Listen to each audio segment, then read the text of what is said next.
Welcome to the Deep Dive. Today we're diving deep into something pretty much everyone's interested in, the history of sex and romance.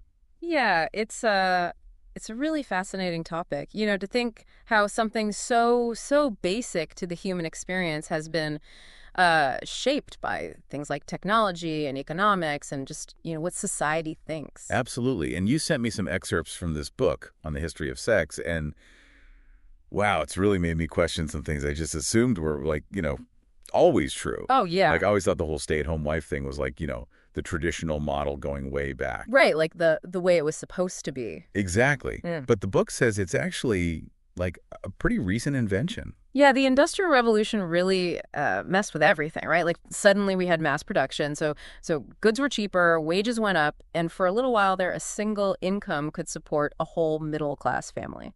So that's when the housewife, as we picture her now, really popped up.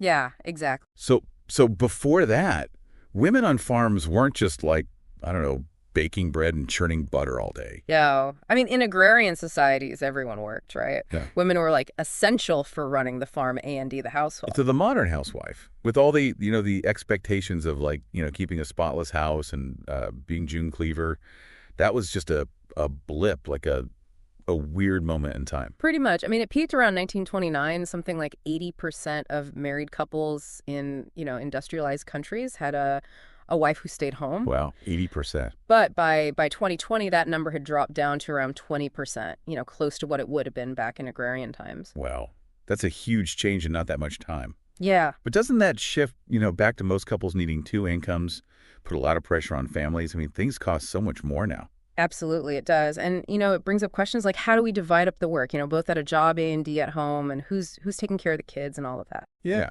like we're still trying to figure out how to make it all work after all these changes. Totally.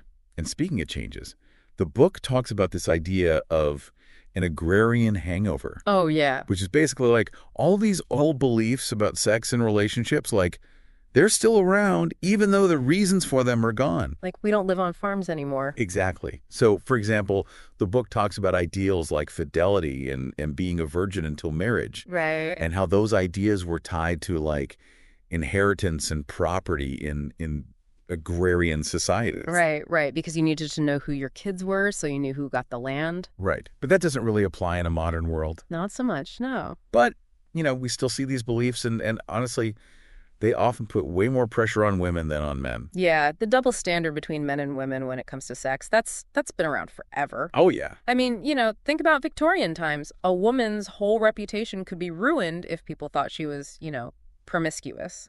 Right. But get this. The book also talks about how Victorian society had this whole underground world of like erotica and brothels and even early pornography. Really? Yeah. It's like people were saying one thing publicly, but doing something totally different in private. Yeah, well, people are going to people, right? Right. And the book had this crazy fact about 19th century France. What's that? Apparently, brothels were so common that they came up with this trick where they'd use pig bladders as condoms. Pig bladders. I know, it's kind of gross. Ew. But it also shows how people, like, always find a way, even if they have to get creative. It's true. I mean, people are going to find a way to be intimate and find pleasure no matter what. Absolutely. Even if society's like, no, don't do that. Exactly.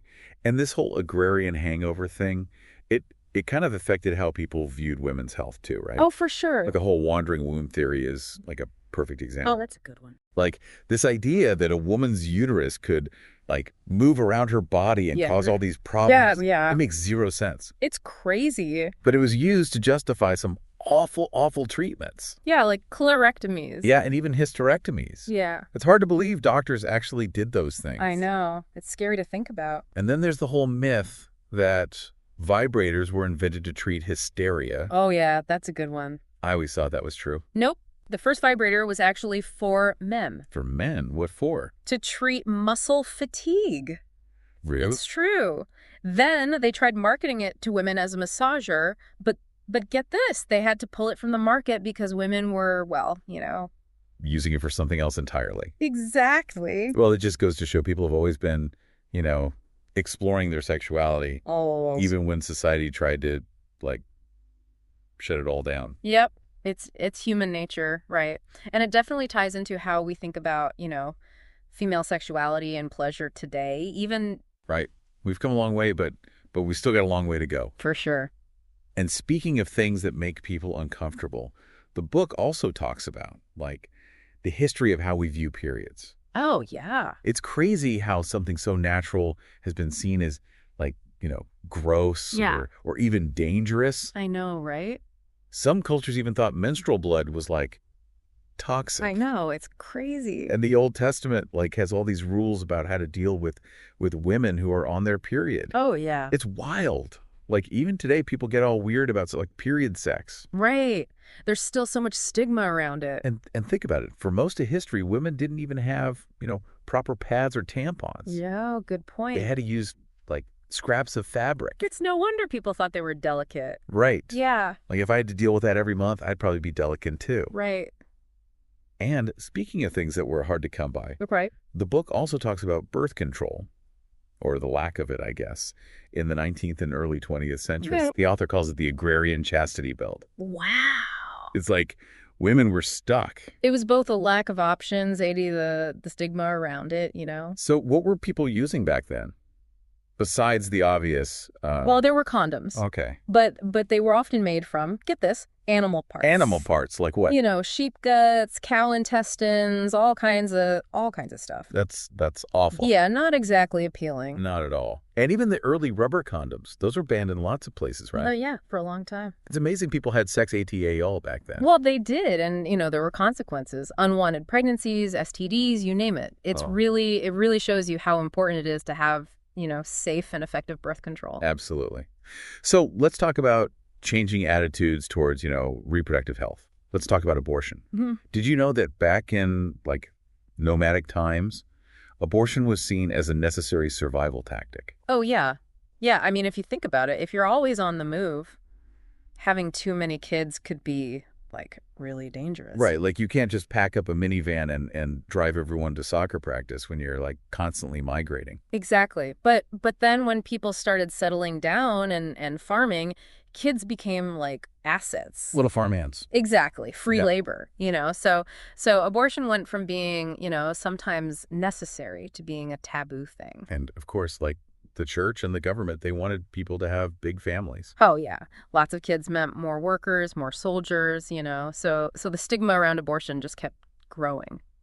It's crazy how something so personal and important to women could become so controlled by, like, society's needs. Yeah, it really is. And the book talks about some of the methods women used before abortion was legal. It was, like, I terrifying. can't even imagine. Really makes you appreciate how far we've come, but also, like, how quickly things could change again. No, for sure. Yeah. Speaking of changing things, let's talk about the fight for the right to vote. Okay. You mentioned that even men getting the vote wasn't, like, a given. Oh, yeah, it was a long fight. I mean, in a lot of Western countries, all men weren't allowed to vote until the late 1800s or even the early 1900s. Before that, it was usually just, rich landowners who got to decide. So democracy, how we know it, is actually pretty new. Pretty much, yeah. Wow. And then when women started fighting for the right to vote, oh, man, the arguments against it were just ridiculous. Like what? Oh, the classic ones.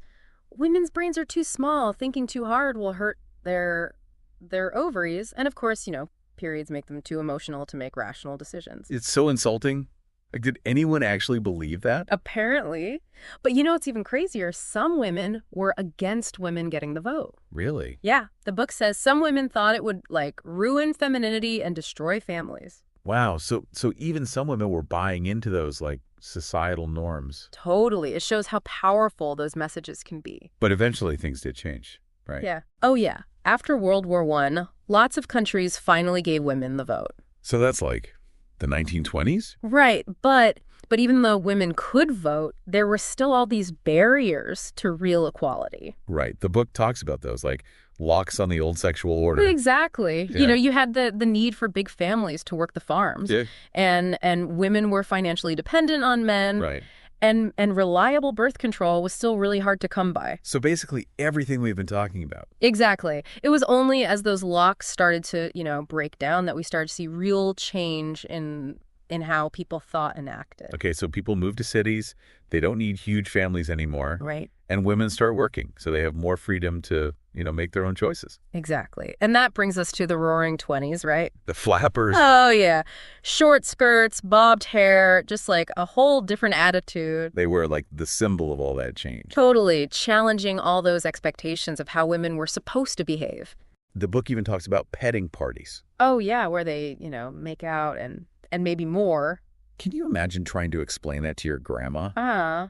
Right. But it's important to remember, not every woman in the 20s was a flapper, right? Oh, absolutely. They were a small group, but they were really visible. Yeah, and there were still, consequences for women if they got pregnant. Right. Abortion was illegal. Yeah, and an unmarried mother was, a big scandal. So even with all that change happening, women still didn't have complete control. Nope, not even close. Then the Depression hit and things got more, conservative again, right? Yeah, people were struggling. A lot of women had to go back to those traditional roles. And marriage rates and birth rates, they both went down. Yeah, people put off starting families. So it's almost like history, took a step back. It's like, nope, not ready for all that change yet. Right.